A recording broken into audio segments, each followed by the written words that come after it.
So let's start, what is an ionic bond. Ionic bond क्या होता है, ठीक है। तो आयनिक बॉन्ड क्या होता है, first of all introduced by, कि किसने इंट्रोड्यूस करवाया था, इंट्रोड्यूस्ड बाय लेविस।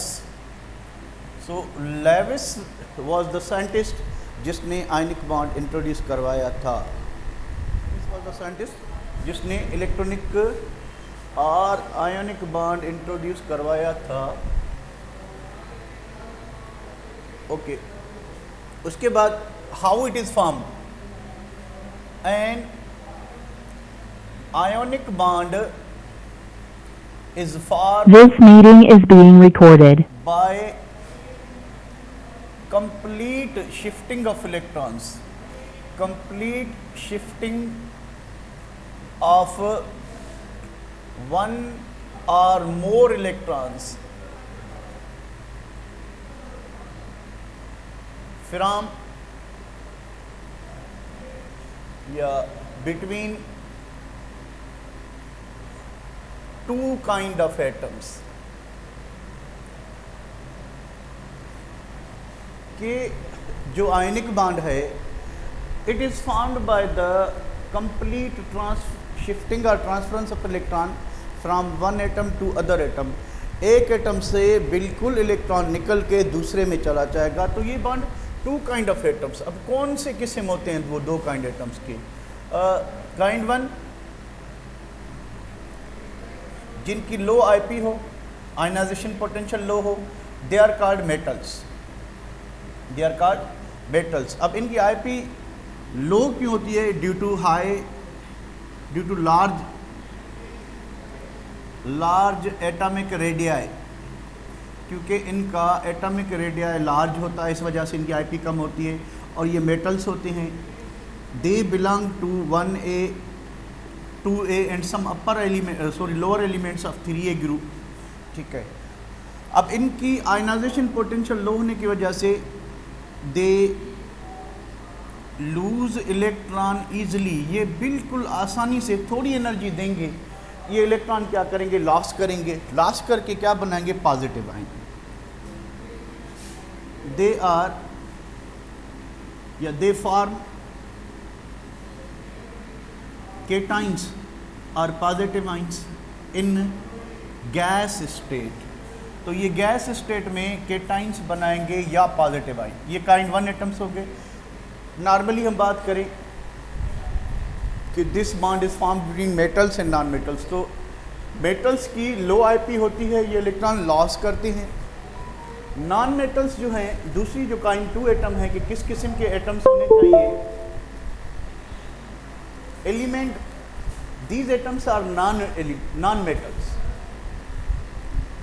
अब नॉन मेटल्स में ऐसा क्या होता है, ठीक है, नॉन मेटल्स की हाई इलेक्ट्रॉन एफिनिटी होती है, यानी इलेक्ट्रॉन गेन करने का पावर जो है वो नॉन मेटल्स में ज़्यादा होता है, due to small radius, due to small radius and high nuclear charge. क्योंकि आप जब पीरियोडिक टेबल में नोटिस करते हैं, लोकेशन देखते हैं, तो हर पीरियड जो है अल्कली मेटल से शुरू होता है और हर पीरियड नोबल गैस पे ख़त्म होता है। तो अप टू हैलोजेंस जो है न्यूक्लियर चार्ज बढ़ती जाती है और रेडियस क्या हो जाता है, कम होता जाता है। यानी नॉन मेटेलिक कैरेक्टर बढ़ता जाएगा और metallic character left to right कम होता जाएगा। पॉसिबिलिटी ऑफ लूजिंग इलेक्ट्रॉन कम होती जाएगी, पॉसिबिलिटी ऑफ गेनिंग इलेक्ट्रॉन बढ़ती जाएगी, and that turn is due to high electron affinity, small radii. उसके बाद कौन से एलिमेंट, 5A 6A 7A अपर एलिमेंट्स।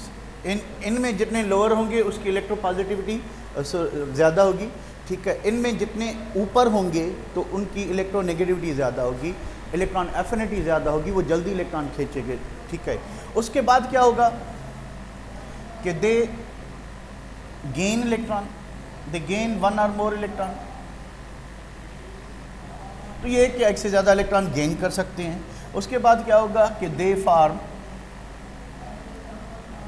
एनाइंस, यानी इन पे नेगेटिव चार्ज लगती है, इन पे पॉजिटिव चार्ज लगती है, केटाइंस पे। ये भी बनेंगे इन गैस स्टेट, ठीक है। तो अब क्या समझते हैं, यहाँ तक एक एटम ने इलेक्ट्रॉन दिया, दूसरे ने लिया, तो क्या आयनिक बॉन्ड बन गया है, अभी कुछ करना है? कमेंट करें, आयनिक बॉन्ड बन गया है या अभी कुछ है? शाबाश, व्हाट यू राइट?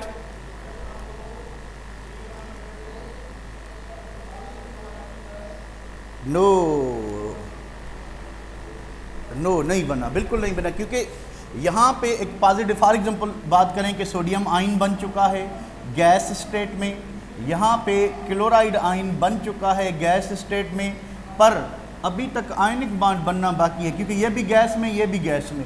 गैस में ये मूविंग आयन्स जब एक दूसरे के नज़दीक आएंगे तो ये सॉलिड में कन्वर्ट हो जाएंगे और यहाँ पे आयनिक बॉन्ड बन जाएगा और यहाँ से एनर्जी रिलीज होती है। That released energy is called heat of क्या, कंबस्शन, न्यूट्रलाइजेशन नहीं, उसको हम कहते हैं लेटाइस एनर्जी। क्या कहते हैं? Lattice energy. What is lattice energy? जब वन मोल आयनिक कंपाउंड या लेटाइस, किसी भी आयनिक कंपाउंड का लेटाइस बने, फिर हम 2 मोल आइंस, तो उसको हम कहेंगे लेटाइस एनर्जी। स्क्रीन शॉट लें, शाबाश। या फॉर्मेशन ऑफ आयनिक बॉन्ड, या फॉर्मेशन हम कह लें potassium chloride. So there are 3 steps. Step 1 is the formation of potassium ion. तो पहले स्टेप में केटाइन बनेगा, ठीक है।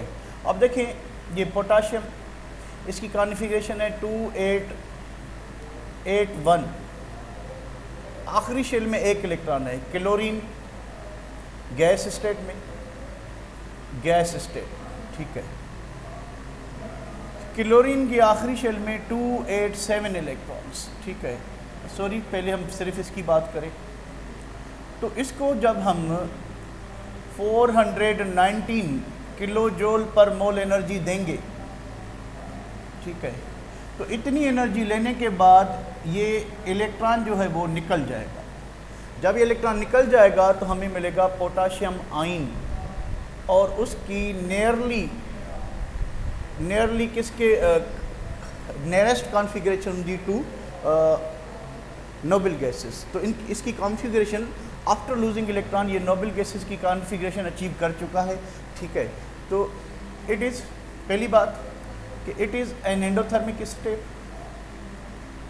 कि ये स्टेप एंडोथर्मिक है, क्योंकि every time we need energy to remove this electron, and the amount of energy required is called ionization potential of that element, कि ये कितनी एनर्जी हम इसको प्रोवाइड करेंगे कि ये आयनाइज हो जाए।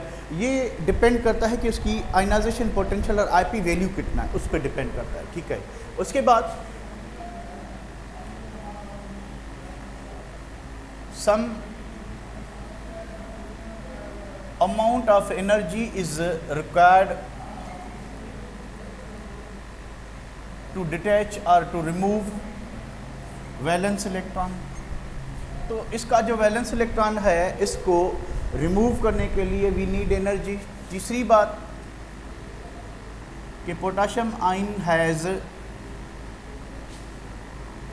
नियरेस्ट इनर्ट गैस कॉन्फ़िगरेशन के इस पोटाशियम आयन ने आफ्टर लूजिंग इलेक्ट्रॉन, इसकी आप ऑक्टेट नोट करें कि इसकी ऑक्टेट में 8 इलेक्ट्रॉन आ चुके हैं और इसकी कॉन्फ़िगरेशन जो है वो नोबल गैसेस जैसी हो चुकी है और ये इनर्ट गैस कॉन्फ़िगरेशन अचीव कर चुका है। हम पहले पढ़ चुके हैं कि there are some type of elements which tend to lose electron by completing their octet. जब वो अपनी ऑक्टेट कैसे पूरी करते हैं? इलेक्ट्रॉन लॉस करके, ठीक है। तो potassium is being metal, it is one of those elements which tends to lose electron. Next is the formation of, step 2 is formation of anion यानी क्लोराइड है, ठीक है। अब फॉर्मेशन ऑफ एनाइन में क्या होगा कि ये इसने जो इलेक्ट्रॉन लॉस किया है क्लोरीन गेन करेगा। तो क्लोरीन का एटॉमिक नंबर है 17, क्लोरीन इन गैस स्टेट 2887 287 ठीक है, 287 इसका नंबर है, ठीक है, 17 एटॉमिक नंबर है इसका। इसके आखिरी शेल में देखें 7 इलेक्ट्रॉन है, ठीक है। जब ये एक इलेक्ट्रॉन गेन करेगा जो कि इसने दिया, जब ये इलेक्ट्रॉन गेन करेगा तो ये कन्वर्ट हो जाएगा क्लोराइड आयन में, क्योंकि जब भी कोई एटम इलेक्ट्रॉन गेन करता है तो वो नेगेटिव आयन बनेगा। इसके साथ ही जो एनर्जी रिलीज होगी 349 किलो जूल पर मोल। यहाँ पे देखिए क्या हुआ था कि हमने एनर्जी एब्जॉर्ब की, तभी इलेक्ट्रॉन क्या हुआ था, रिमूव होता। इधर हमने जब एक्स्ट्रा इलेक्ट्रॉन क्लोरीन में ऐड किया है तो एनर्जी रिलीज हुई है। This energy is equal two electron affinity. तो ये जो नॉन मेटल एलिमेंट हम यूज़ करें इलेक्ट्रॉन गेन करने के लिए, उसकी जितनी इलेक्ट्रॉन एफिनिटी होगी उतनी एनर्जी क्या होगी, रिलीज होगी, ठीक है। अच्छा, इसके बाद क्या हुआ कि इट इज़ जनरली आमतौर पे एक्सोथर्मिक होता है, क्योंकि जो हमने एक्स्ट्रा इलेक्ट्रॉन क्लोरीन में ऐड किया उसको क्लोरीन का न्यूक्लियस अट्रैक्ट करेगा और उस अट्रैक्टिव फोर्स से एनर्जी क्या होगी, लॉस होगी, ठीक है। तो ये एक्सोथर्मिक होता है। और chloride ion has nearest inert gas configuration. Inert gas configuration के इस क्लोराइड आयन ने almost inert gas configuration gain कर ली है, ठीक है। स्टेप 3 और लास्ट स्टेप ये है, स्टेप 3 ये है कि formation of potassium chloride lattice या सॉलिड। इसका लेटाइस कब बनेगा, ठीक है। यहां तक ये हुआ है मसले, यहां तक ये हुआ है कि पोटेशियम आयन बन चुका है पर in the gas state, chloride ion बन चुका है पर इन द गैस स्टेट, ठीक है।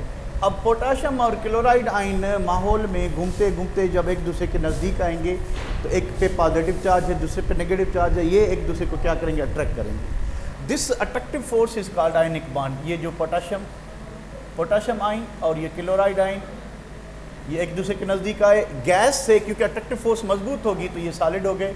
इससे 690 किलो जूल पर मोल एनर्जी रिलीज होगी। इस एनर्जी को हम कहेंगे लेटाइस एनर्जी।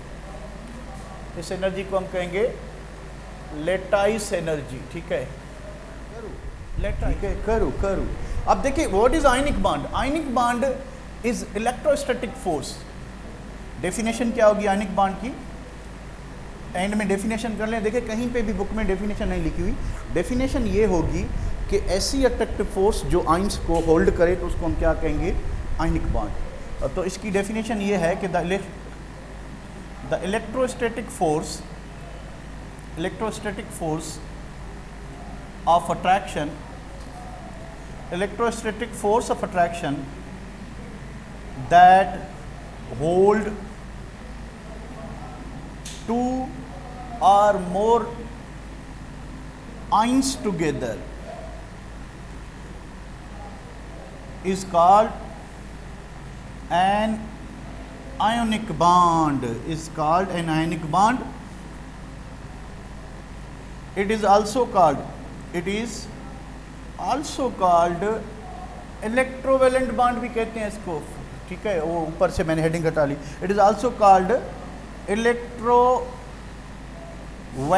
बॉन्ड। अब ये नाम क्यों देते हैं इसको, इलेक्ट्रोवेलेंट बॉन्ड इसलिए कहते हैं क्योंकि आपके जो आयंस हैं they are strongly attracted by electrovalent force या इलेक्ट्रोस्टैटिक फोर्स आयंस को बंधे रखती है, इसलिए इसको हम इलेक्ट्रोवेलेंट बॉन्ड भी कहते हैं। Sometime it is also known as kernel bond. Screenshot लो भाई। So this is all about ionic bond.